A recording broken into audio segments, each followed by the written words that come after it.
Hi, it's Dawn Carmen with a living example, and thank you for watching. So today I want to talk about 4 blocks to receiving.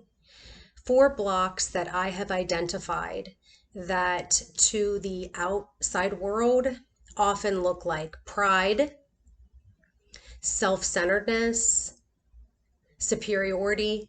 So if this is a topic that is helpful for you, please subscribe to my channel. Please like this video, share this with somebody that can benefit from these 4 things I have identified in my own life. And now I'm able to see those in other people's lives and have more compassion for those. So the first block to receiving that I noticed is when you've experienced childhood trauma, like I have, you develop what are called survival traits. And one of the traits is that we view personal criticism as a threat. And so, what worked well for us surviving that traumatic childhood actually becomes a detriment to us as we reach adulthood. It blocks me from receiving knowledge and experience and strength and hope from other people, and blocks me, as Herbert Spencer said, it's contempt to investigation, prior to investigation. And the solution that I can tell you with this is to become your own loving parent. And as you, as a loving parent, embrace all of your inner children, they begin to feel safe and to trust you and to come out of that survival trait and begin to allow other people into their lives. So that is one. And then the second one is when a person is sick.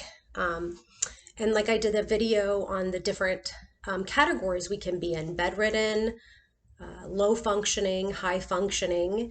And so for me, like when I was in my deathbed in 2016, I could not even do research, which I love doing, because I was so sensitive to electromagnetic radiation. So I was fortunate to have a friend in a different state do the research for me and send it to me.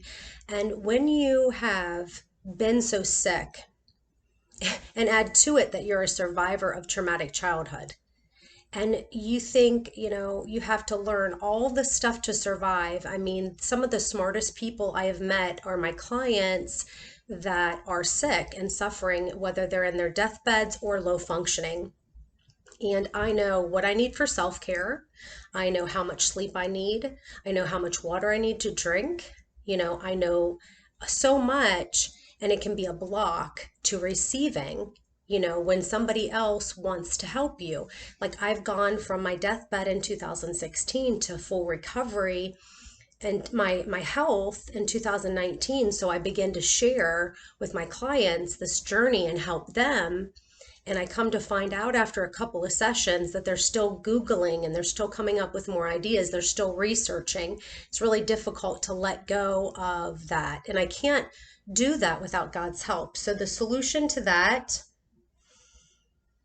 really is just God, and just coming to that and going, hey, I know this about myself, and I want you to help me with this, God, to be able to receive healing and to be able to receive some feedback and direction from another person who has already done that. This is in all areas of my life. It could be about, getting sober. It could be about increasing the revenue in my business. It could be about losing weight. It could be about increasing my health.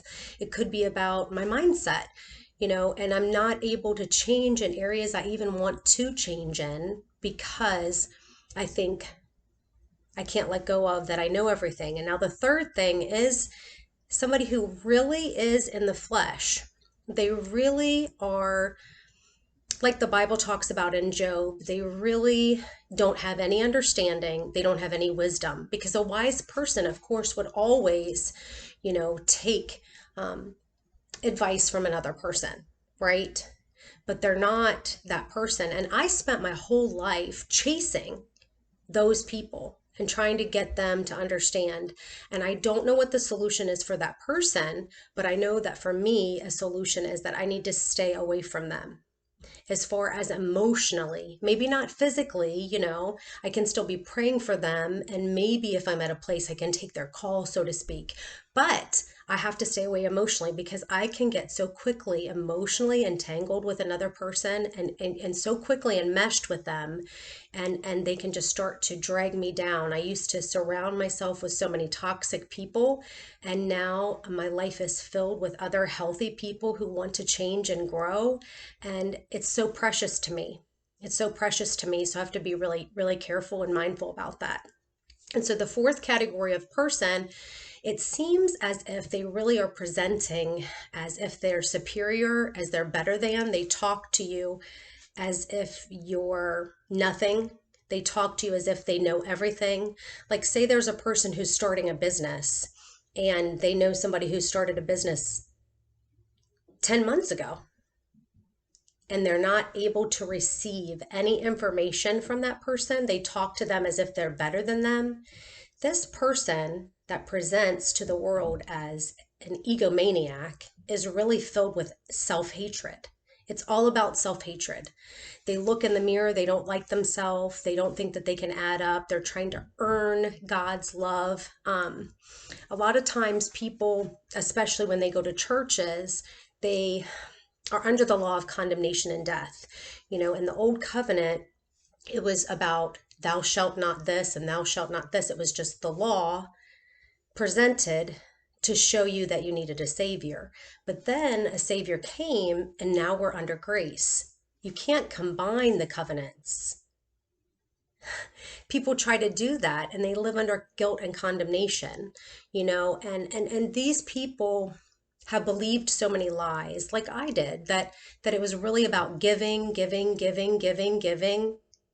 And I helped over 200 women, with everything you could possibly think of. And they all turned on me, and then I felt completely alone, condemned, guilty, full of shame because I was under the law, and now that I'm under the law of grace, it has so very little to do with giving. It is all about receiving his blessings, receiving his direction. It's all about receiving. So those are the four things that are blocks to receiving, right? Childhood trauma, developing survival traits, messed up thinking, and self-hatred.